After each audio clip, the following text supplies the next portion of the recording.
They had a nerve to say I stole a bus. I swear I was doing this shit while coaching Russ.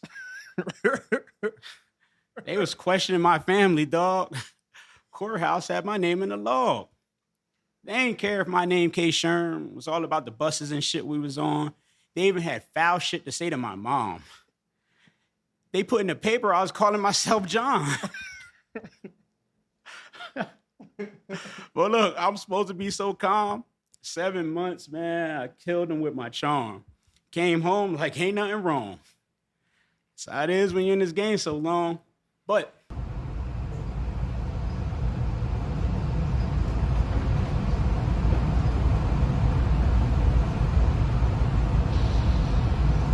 All right, we're back here with another episode. Got my guy K Sherm. What's up? hello, world. Allow me to reintroduce myself. My name is Sherm. K Sherm, exactly. Yes, sir. So as you know, we establishing the Trenton Talks stories. Um, this is the Trenton Talks Stories podcast where I bring on people and allow them to tell their story, so to speak. And K Sherm, man, this man, he got a story. He definitely got a story, so to speak. I first met K Sherm maybe like eighth, ninth grade. Man, he was already notorious. Like, I don't know how to put it. Like you just it was either people hated him, so it made you drawn to him because so many people hated him for some reason. Like, this guy don't know what he's doing. Who's this young guy? And that only draws more attention to the young guys, like as far as like us wanting to work with him and him being just more genuine to us. But I'm gonna let you tell a story, man. When you started coaching? Wow. So I mean, it's been a long time. We getting up there in age. But I probably started when I was like 14, 15. It was with Weed and Seed. It was with the Weed and Seed summer program when I had the four boroughs. It was Rivera, Holland, Hedgepath, Parker. So I started there over at Rivera, North Trent, and just went from there. Like it was just a summer camp thing. My brother, he played, he was tough, and always try to win that summer league championship. That's how that's how that thing started. So, but why basketball coaching? It's weird because like I wasn't a basketball player. Everyone knows that. I was a football player. I wrestled. So basketball, it was just like when you win, when you start to win and you see like the ball go through the net and the camaraderie with it. I'm serious. When you start to see that camaraderie, like how you could put it together and then like they figure it out and they win a championship, that should just become electric. It'd be like, damn, I want to do this again. And then at 15, you feeling good about it. You're like, damn, I could do this forever. You was 15. I was 15. Summer camp. I was the junior counselor, junior camp counselor, or something like that. And it was just that was what we did when we went up in the gym. And then after that, like I said, it just kept going, kept going. So, moving forward, how did you deal with the criticism? Even he never played. Like, even though we do know there's some great coaches that never played basketball, but how do you personally deal with that criticism? I mean, you hear it all the time. You hear it every single time. And how you deal with it is you really, again, being that you weren't the best basketball player, right? You got to do your homework. You got to do your research. You got to do all the studying. That's just what it came from. It wasn't like the shit just became, you become good off of nothing. You don't always start out good. Coaches don't start out good. You make a bunch of mistakes. There's coaches, believe me, make mistakes now, and they're supposed to be great basketball players. So the criticism became, okay, you don't think I can do it. Watch this. I can show you. I can show you better than I can tell you. That's where the criticism became. I blocked the criticism out, continue to work on my craft year after year. And that's you just block it out. Like you don't really pay attention to it, because it's not going to change. What is it? Opinions like assholes, everybody got them, and they going to change. Facts, facts. So, just to continue with the story, you started at 15. I met you probably when I was about 15. I watched from the sides when you was coaching MVP um, back in those days. So those was always like, okay, interesting to me watching from the side. And then eventually when you kind of did your own thing, that's when I kind of ran into you. But if you want to touch on like the MVP days, I mean, MVP days was great for the city. I'm not gonna hold you. Shout out Miss Val. Miss Val shout out actually Miss brought me Val. into this. Like she saw me doing training and stuff like that, and she was like, "Oh, we need a coach," and she brought me into it. Like she was one of the people. Honestly, we had a disagreement late in our tenure there, but like she brought me into this. Without her, it wouldn't be no us. So to speak. But the MVP was good for the city. It was we had leagues, we had camps, we had everything. We were the definition of what a AAU program could look like in a city. So the MVP days was great. Like I said, she brought me along with this. We were in the gym. She showed me that you really got to be in the gym to work on this. We was in the gym every day, like Monday through Sunday. YMCA, like every single day. So the MVP days was great. It really was good for the city. It really we had people hated us. I mean, you bring me into it on top of an organization that's thriving, you're gonna really have the criticism and everything. But MVP days was fantastic. It really were good.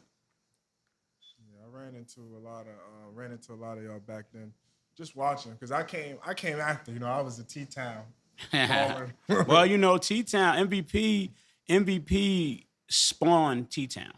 T Town was good for a city too. I'm not gonna hold you. It wasn't like it was a bad thing. When they first started, it was like, damn. I'm like, can we even sustain this? Because they had everything. They hosted one of the first tournaments around here. And it was big. I was like, damn. Like I was sitting back talking to Val, and I'm like, damn. They really, they putting pressure on us. And then we were gonna all work together. But T Town had his run too. Yeah, for a fact. But yeah. So we just to keep the story rolling. Um, I find that me personally, I stopped playing for T Town. Most of our teams they kind of stop at 14, Yeah. and at that time, I really feel like it was a certain period of time where you was our only option, and not only was you I mean, for especially the locals that probably didn't play for the big names or anything like that. NJABC and The them. NJABCs. I'm saying like at 15, you once you hit ninth grade, it was pretty much nothing left for you locally, and that's where I kind of seen like this guy just kind of emerge and just take everybody. Like imagine like Sherm was adopting everybody. He wasn't saying no to nobody. And that's why I really wanted to give you your flowers, because it's like when you were a 15-year-old kid, you remember little things like that. You remember the coaches that gave you a chance and like just it was your fault. Like it wasn't their fault. Like I remember it was a lot of moments where I had to run away from him because he was too aggressive. And it was like I'm like, all these coaches not giving us chances. And then you run into somebody that's really just putting the pressure on you and making you accountable. It was just beautiful to see, So I ran into Sherm because my guy Ant Fulmore was like, yo, you need a team? Come play. Come play. I'm telling you, just come play. So we came out there. I spent a couple weekends with them, and it was just like it was too easy to just become adopted into something that I knew nothing about, Word. And it was just like he talked to me like he knew me all my life, Word. So I never seen nothing like that in the city. Even to this day, it's like there's not a program that just like brings everybody in without question and gives you an opportunity and forces you to get better. We haven't seen nothing like that, honestly. And a lot of people don't understand why my age group has such a respect for you is because we all played for you. Whether it's been the one weekend, whether it's been practicing for a couple of days, the lab, you name it. Everybody, like from 20, let's say, class of 2014, maybe some of 13, 12. Majority of the basketball players in that era probably played for Sherman. Even later Even on. before, yeah. Eric and them was like 2008. Word. Bruce, Brittingham, LeSean, Craig Mitchell, Facts. all them. That's like that's early.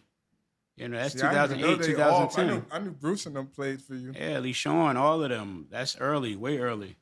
So how did you just continuously continue to build these bonds with these young guys and just keep giving them opportunities? Well, our city was thriving in money.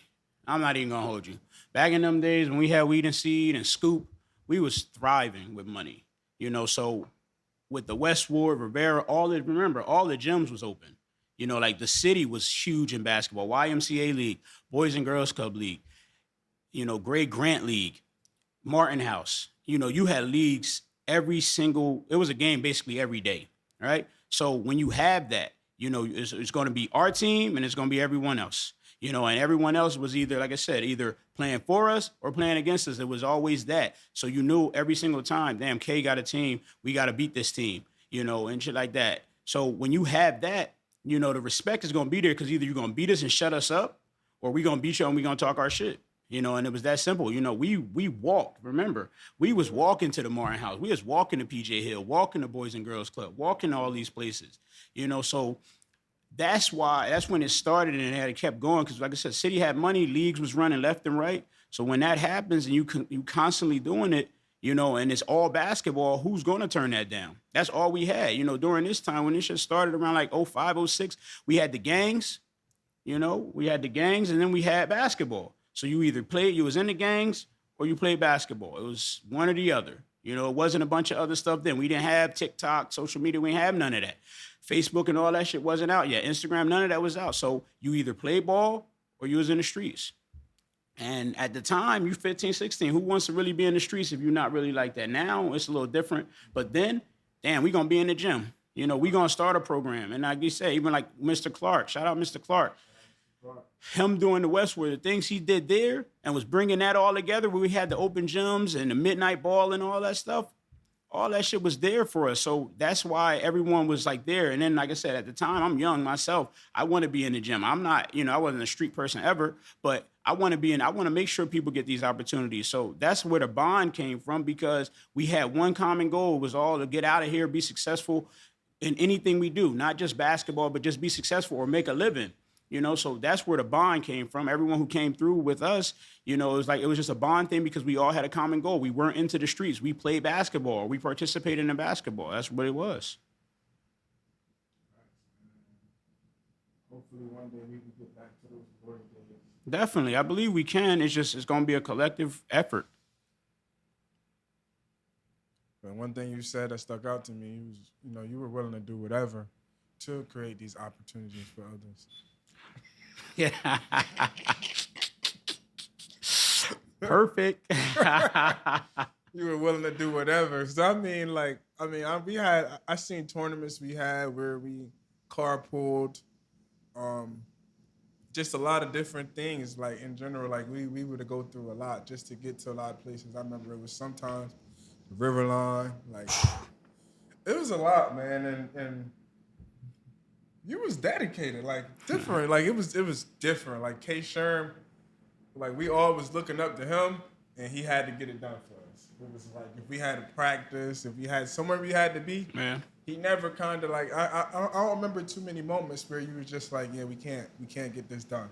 We can't get to this tournament or we just can't get to practice today. Too many people don't have rides. And there would be so many times where people wouldn't show up.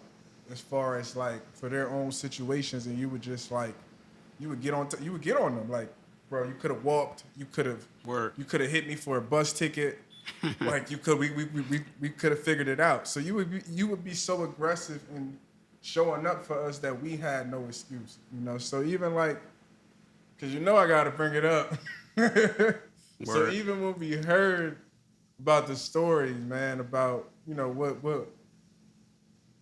I don't know how to like address the elephant in the room, but my guy Sherm did some time, man.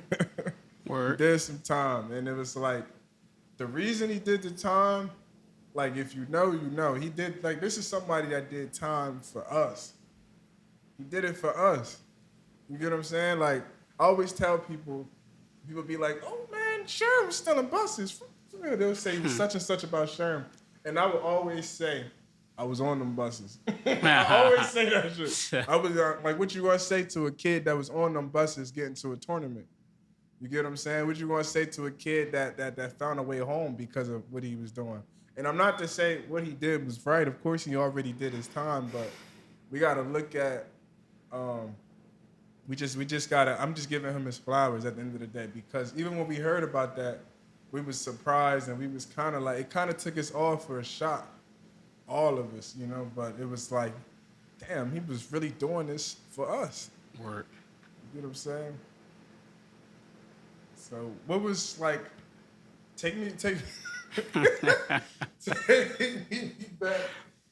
take me back to the situation, man. All right, And so say as much as you can without saying too much, you know. I mean, statute of limitations. Feel me? But so first off, it's perfect you said. People say he was stealing buses because like that was just wild. But That's what they be saying though. word, they had a nerve to say I stole a bus. I swear I was doing this shit while coaching Russ. They was questioning my family, dog. Courthouse had my name in the log. They ain't care if my name K Sherm. It was all about the buses and shit we was on. They even had foul shit to say to my mom. They put in the paper I was calling myself John. Well, look, I'm supposed to be so calm. 7 months, man, I killed them with my charm. Came home like ain't nothing wrong. That's how it is when you're in this game so long. But, so, yeah, you know, freestyle Sherm, Talk to freestyle him. Fridays, Talk to you him. feel me? But nah, seriously, the bus situation, I'll tell anyone who asks about this. Again, this shit happened 2015, 2016. It's actually a little longer than that, you know, but because we were doing the buses for a minute. But again, when you have, we was doing the buses for a minute. You know, the buses was, you know, that was if you know, you know. So how that whole thing started was, it was like, again, we pride ourselves on working. You know, we put the work in like every other program in the world. You know, sometimes even more. You know, we in the gym midnight sometimes, however we can get it. We at Robbinsville, Washington, whatever you want to call it. We always doing it. And at the time, we wasn't driving. You know, we would catch the buses and shit like that. I remember we go to games when they had Trenton Pal League, we catching Diamond Cab. You know, so I'm like, this shit crazy. This shit get expensive as hell at times.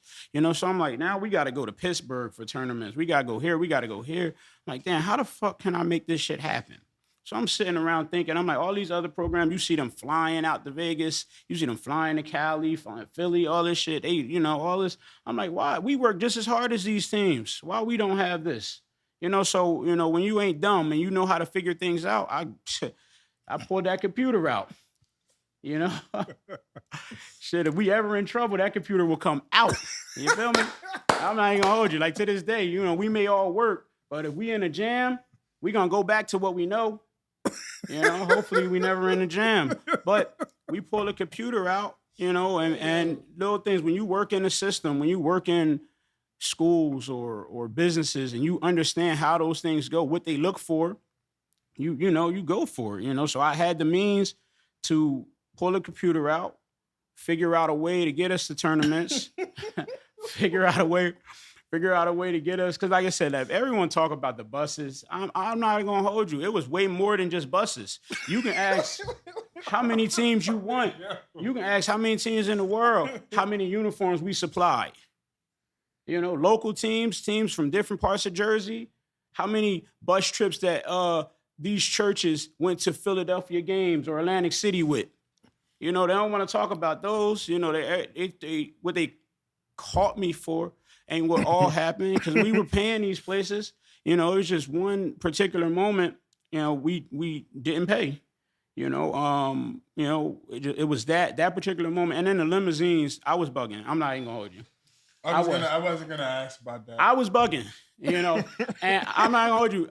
There's a person, our audio guy, he understand the situation with the limousines. I had to go to work one time. This was before Uber, folks. So I had to go to work and I had no way. So I was like, hey, man, I know how to get the buses. Why not try a limo? You know, and then when it went through, I'm like, fuck it. You know, limo for a month straight. For a month straight? For a month straight, you know. So the limo was picking me up every morning. You was swiping. Yeah, you know, it wasn't swipe. It was all paper. It wasn't cards. We don't do pieces. We don't do pieces, Lou. You know, pieces got a track. But you know, we was all on paperwork. I sent it over to him. It looked legit. It was legit because it was done. It was actually really done well. And then it go through. Bam, you got 60 to 90 days to pay them. And those 60 to 90 days are the season probably over at that point. So now who y'all looking for? Who you looking for? But we took care for the most part. It's like I said, when I involved the town with it, I made a mistake. I'm not gonna hold you. I made the mistake. All the other ones, like I said, like you read the article, they talk about two particular buses. All the other ones, we took care of them. It wasn't taken care of under the best pretenses, but they got their money. When we was in a church somewhere and they give me bread, I'm taking care of what I need to take care of. That's why I wasn't in trouble for so long. But the one with the limos, when they like, oh, it's under the town. Okay, look, I'm not worried about that. Go check them. Then they start sending a bill to the town, and then they're like, what the hell? We didn't do that. So then I'm like, they set me up too. I ain't even gonna hold you. You ever seen like Bait Bus? There's a show like Bait Bus and shit like that, Bait Car, where they set you up. I swear to God, we got a tournament. We're going to New York. They called me about it. They emailed me like, hey, you looking for any transportation? I wasn't even throwing through it. They're like, yeah, we got good promotions. I'm like, okay, sounds good. They called me like, yeah, we're going to give you this. Next thing you know, I'm like, fine, let's do it. Send every paperwork I send over. Next thing you know, this bus come out the cut. Like, it's at meet us at the Westward. This bus come over from by Buzz. I'm like, what the fuck is that bus doing over there? And it was a weird ass looking bus too. It was like a bus they use for parts. This bus come around the corner, standing there waiting. I'm looking at it. Driver look crazy. Kids get on the bus. Next thing you know, a Ford Escape, skirt, right in front of the bus. I'm sitting there like, no fucking way. This guy, 3 cops come out. They asking who in charge. I'm like, I'm just the coach. I don't know nothing. And shit like that. They got pictures, everything. I'm like, okay. They're like, yeah, sir, we're going to have to cancel this. Come down to the station with us. I go down there.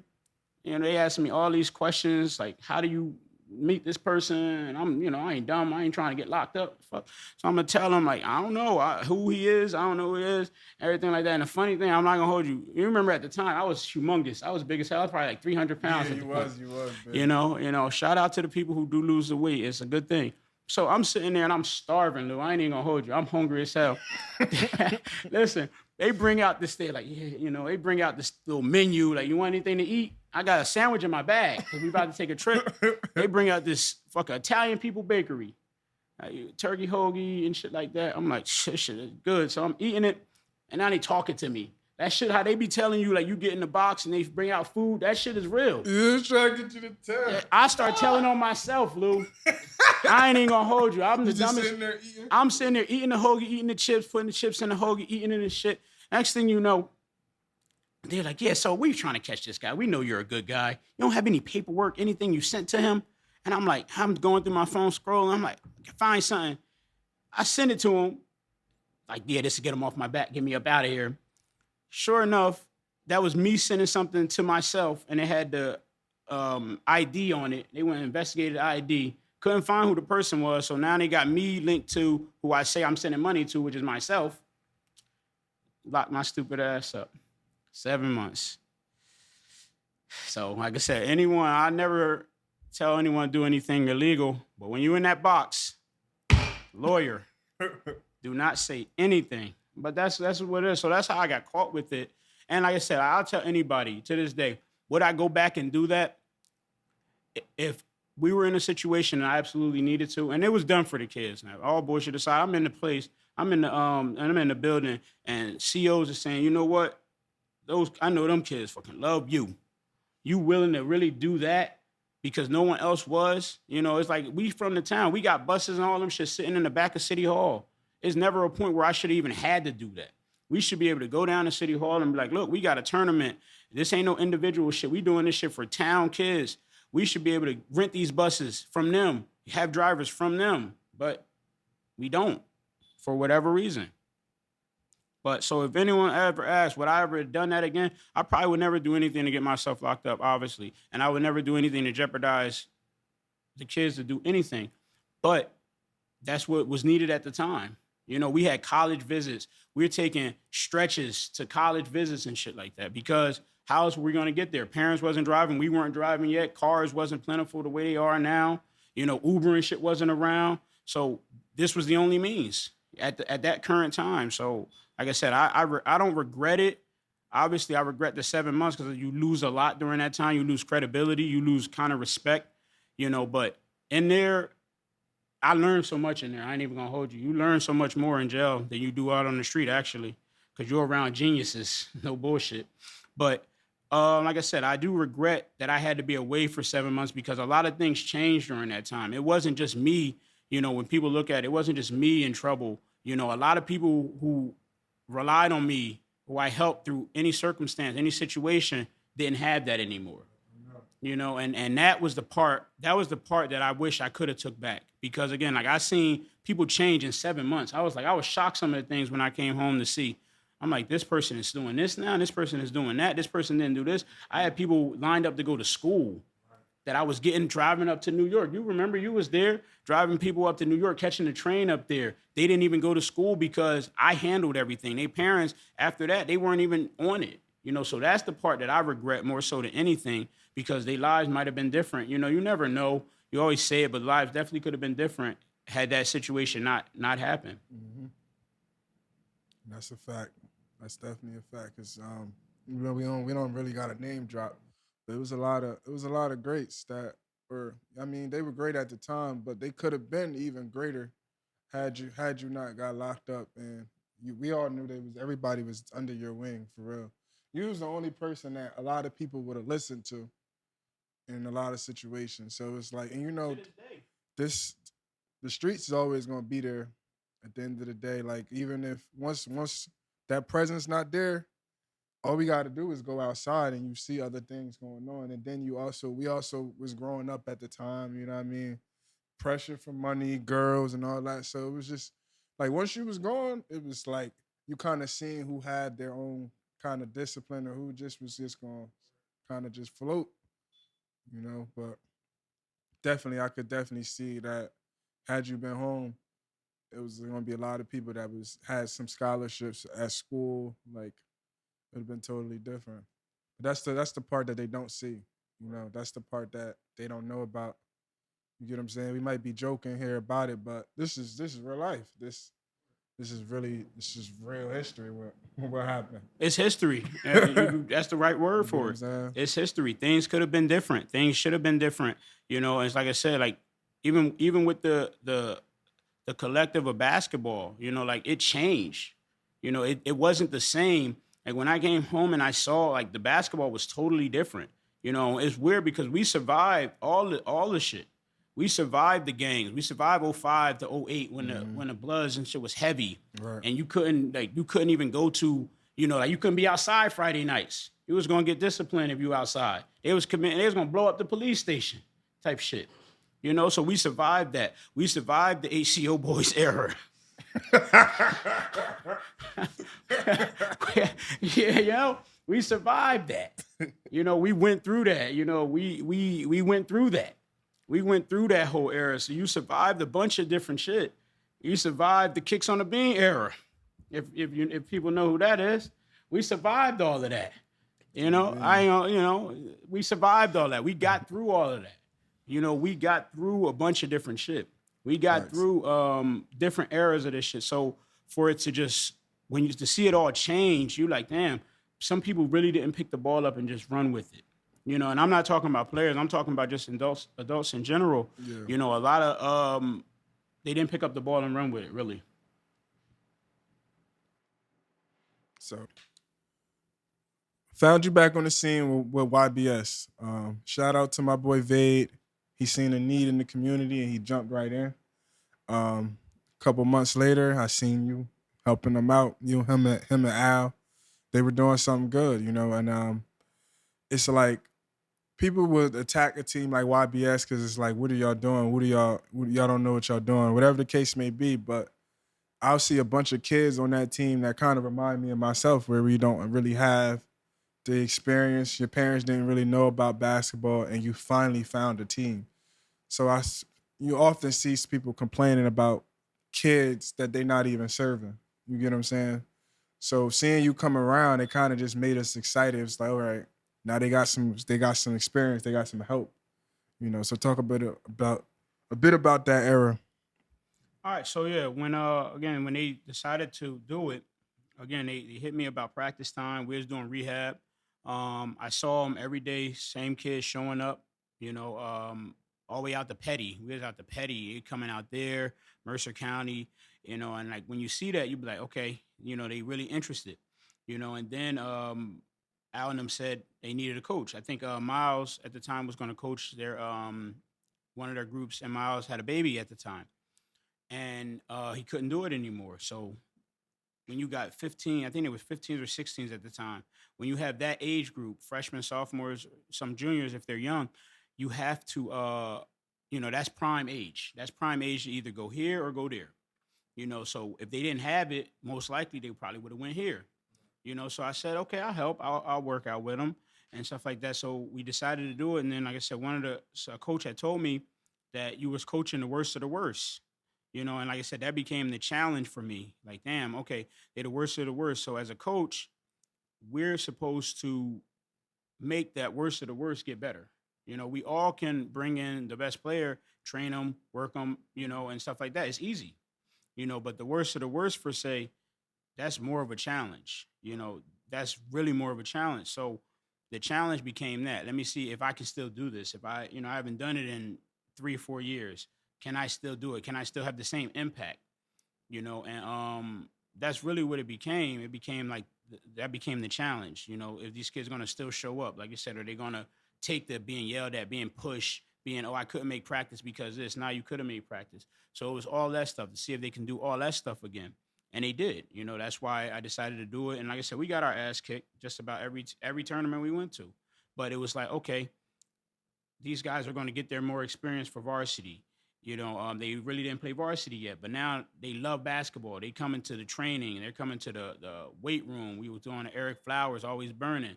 They come into there constantly. You know, K, when can we get in the gym? K, can we get in the gym? So they became gym rats again. You know, they became gym rats. It's the first time that they really became gym rats. You know, where every single day they're in the gym, Monday through Friday, whether it's NJAC or Team 85, or all this new shit that we have now. You know, so that became just like, okay, I can do this again. I can stick with this because these kids want it, they need it, and they really want it. You know, so that's what happened with that's what how YBS came. And then like I said, we was gonna join with Made Different. And Made Different, again, they were established. They've had some really good guys come through their program. And, you know, I don't know if they had the patience to coach the guys that's not ready, you know, especially when it's a brand thing. You know, like you're not going to put a brand out there if the brand's going to be shitty or not good, you know, especially when you're already a big, you know, a big brand. So when we decided to merge with Made Different, you know, our guys just felt left out. You know, they've been working all year. It was going to be like one or two teams together. And, you know, a lot of them probably wouldn't be playing, you know, so it was like, nah, we could do this on our own. You know, we didn't really need them.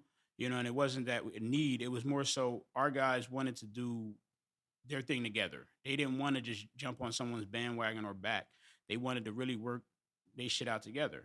You know, so we just decided to bring back NJE. You know, and it wasn't never again. I just wanted to bring it back. It was more so our guys just felt left out. And it didn't feel like it was a part of what we were building, especially through the YBS thing. Because I met all the guys I have now through YBS, you know. So it was like, okay, you know, we did a media day, we did all types of different things. That was nice. You came out to the media day was nice. A lot of them kids first time experiencing that behind the camera. You know, you really start putting the camera in front of everything. You know, and like I said, with the social media, the way this thing is huge. You know, in our area, every little time they have a chance to be in front of the camera, let's get them in front of the camera.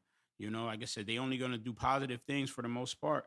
You know, so that's what happened with the merger happening, and then you know, really the resurgence of I guess NJE around here, and it really was because our guys, they've been working hard on their own with what they were trying to build up together collectively for their high schools and things like that.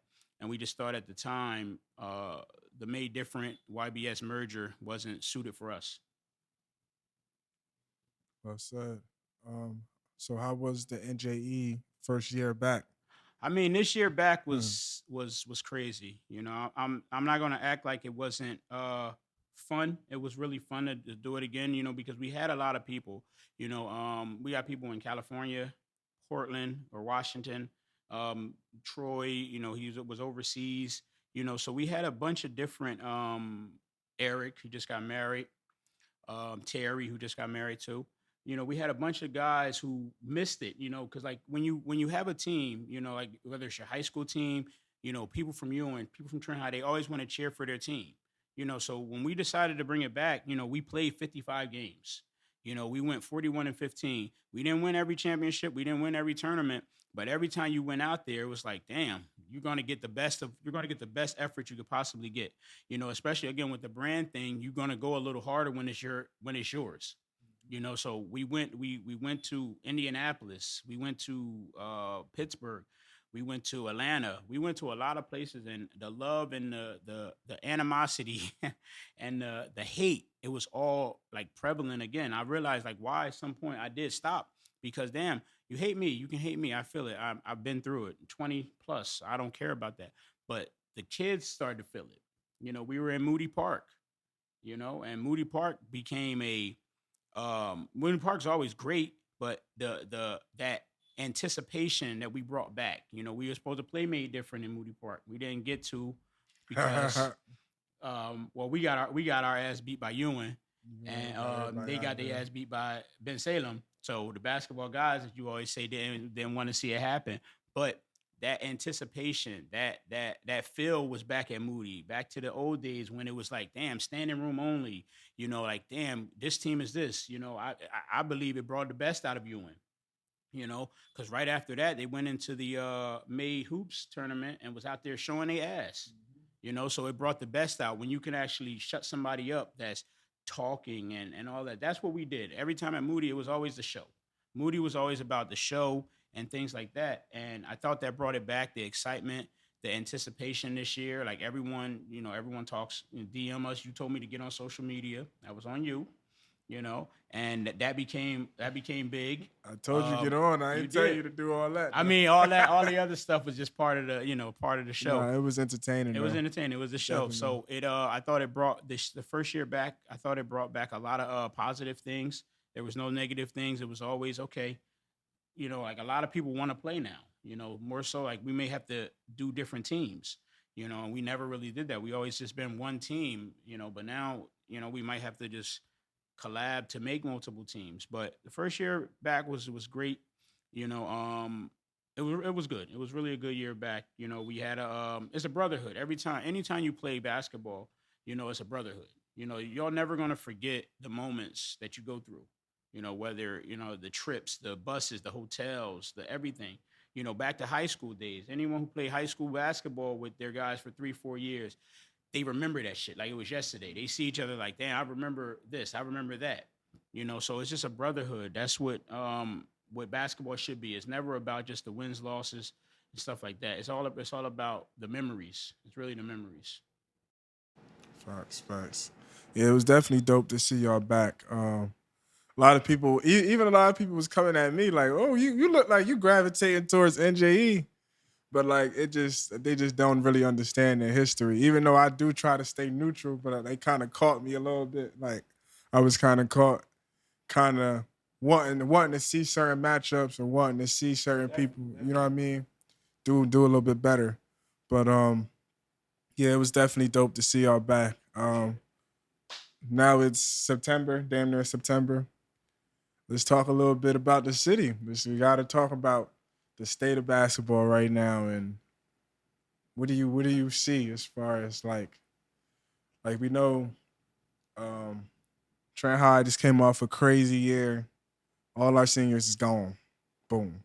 So now we back to the grind session, the development. Like, what do you think is needed these days?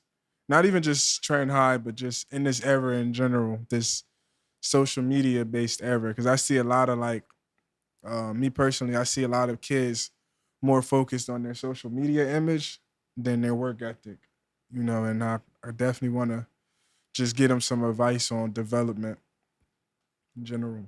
All right. I mean, yeah. Trent High did have a great year, amazing year. All the seniors who worked all summer and put that together all year, I should say, to put that together. That was amazing. Like I was just about at every game. I think I missed like 2 games. I was actually very happy to see that. Nottingham had a really good year. Ewing was solid all year. We had our area has a lot of potential for basketball. A lot of potential for basketball. Even next year and the years coming. The problem is, or the state is, we have to, as coaches, we all got to be on the same page. Like when I talk about the high lost so much talent. They lost so much talent because they're not, they don't present themselves the way they need to present themselves. Coaching around here become too egotistical. It become too selfish. It become too, like oriented around the money. If we want to be honest, the city too. It's about the money. You got people in charge who can do a lot of great things with the city. They just had the Mayor's Classic, which was nice, the Kobe Day, which was nice, but where do we go from here? All of this stuff really it matters. Like I said, when we had all the leagues, all the coaches was together, and things like that. We were in the chat, you and I, and people leave the chat. We talking about initiatives to help. We talking about initiative. The kid, there's no way kids smoke more than they work out. And it's a new era. We understand it, but you cannot smoke daily and not work out daily and expect to improve. And as coaches, we have to be on top of that. As people in charge of the city, we got to be on top of that. Are we ever going to get them to just stop? No. But again, we got kids smoking who don't even care who sees them now, and our top players. And we have to change that. It wasn't cool like back then. Like you didn't see the best players smoking weed. Yeah, and everyone not publicly. did it publicly. Again, Definitely not publicly. What happens behind closed doors? Again, they're kids. You kids, you make mistakes, you do things. But again, publicly on social media and stuff like that, no, that shit is not. That's not good. So the state of basketball is in a good state, but it's in a state where it has to improve. We have the talent. We have the kids that want to work hard. We have all of those kids that's doing that shit again. But we, as the coaches, we have to make sure we maximize it. Our high school coaches, we got to make sure we're on. Like our high school coaches don't even talk to us. That's what I love about like Ewing. Like I'm from the town, but I love how Ewing brings back Paul, how Ewing brings back Trey, how all the Ewing basketball players can go in their gym and talk about it, and it's that brotherhood shit where we don't necessarily have that. We can get one or two guys to come back and help, momentarily. How many of the guys is helping is on the highest coaching staff? We've had great basketball players, but are they hired? Shaquan Worthy, he definitely should be working for the high. Definitely, and he's coaching now. There's no way we not, yo, Worthy, come, we need you here early when it first happened, not late. Do that shit right away. Like things like that. So our area, especially the town, not Mercer County in general, because all the Mercer County other teams, they do that. Like Nottingham, all they guys stick together. Hamilton, you see Drew. Drew is Hamilton to death. You see Drew everywhere in Hamilton. Whether it's Nottingham, whether it's West. I think I seen Drew at a Steiner game. I seen Drew at a Steiner game. Do we have that? We had that one person. Our guys, like I said, our shit is. We got parents that come around and leave as soon as their kids graduate. Like people be invested when it's their kids. Like you don't necessarily you'll see Ewing and these other places. They'll go watch whoever there. Yeah. We don't necessarily have that, but I feel like we also got a shorter patience because if somebody go to a game where, even the year before Trent High or 2 years before Trent High, if they go to a game and they're like, oh, Trent High not how it used to be, they'll stop going. So we got in Trenton, it seems like we just got a shorter patience for greatness. If they don't see it immediately, they just not gonna keep coming. Well, you know what that is. You know what that is because again, we don't have tradition. As much as we say we do, we don't have tradition. We don't have it's a Tim Dog. Let's say how many Tim Dog is a legend. I love Tim Dog to death. Right. We run Tim Dog away from this shit. Tim Dog not involved in no parts of basketball. Was Tim Dog the best coach? No. Would Tim Dog get on that mic and fucking steal the show? That's what Tim Dog did. Mm-hmm. We don't even acknowledge that. We don't have acknowledgments for that. We go to the high, right? We don't have 1,000-point scorer club. We don't have a tradition in our town. Our shit is hit right now or miss later. So like, I don't even know if I should say it, but shit, we can't even retire Kima jersey. I mean, that's a whole nother. We know the That's a situation whole with nother. that. And Kim was fantastic. What she did in 2000, 2003 or whatever was amazing. Her and the twins and all of them was amazing. And her sister right after, with even Murray. There's no way Coach Murray tradition again. We don't have a tradition in this town. We don't have a tradition. We have what it's about me. And again, with basketball, it's not that. Basketball is all tradition. Basketball is all about getting a person out there, the next group, this group did this. That's why we haven't won a state title. We won't win a state title. Now, I'm going to be serious. We will never win a state title until we're all on the same page. We won't. We lose all our fucking basketball players. They want to go to TCA. They want to go up north. And we have them. Deuce Jones, fantastic basketball player. Tom Sorber, fantastic basketball player. You mean to tell me we're going to lose them if we're really good? If they were from like a Ewan or not, or one of them, they would stay. They from the town, they got to travel far away. Why is that? Miles Powell, all of them. You know how many of them, Mally, you know how many of them motherfuckers from here that can play for us at the high? Why can't we keep them? That's the question we got to ask ourselves. Why aren't we getting them? Why can't we keep them? Y'all know why. We all know why. Selfishness. Our city. They play in all our leagues, all our parks. They've been around this shit for 10 years. We don't get them? So you think if the Trent High program was up to par, you think we could land some of these 5-star, 4-star athletes like the Thomas Sobers? We have the facilities. We have the pedigree. You know, we have the facilities. We have the pedigree. Something's missing.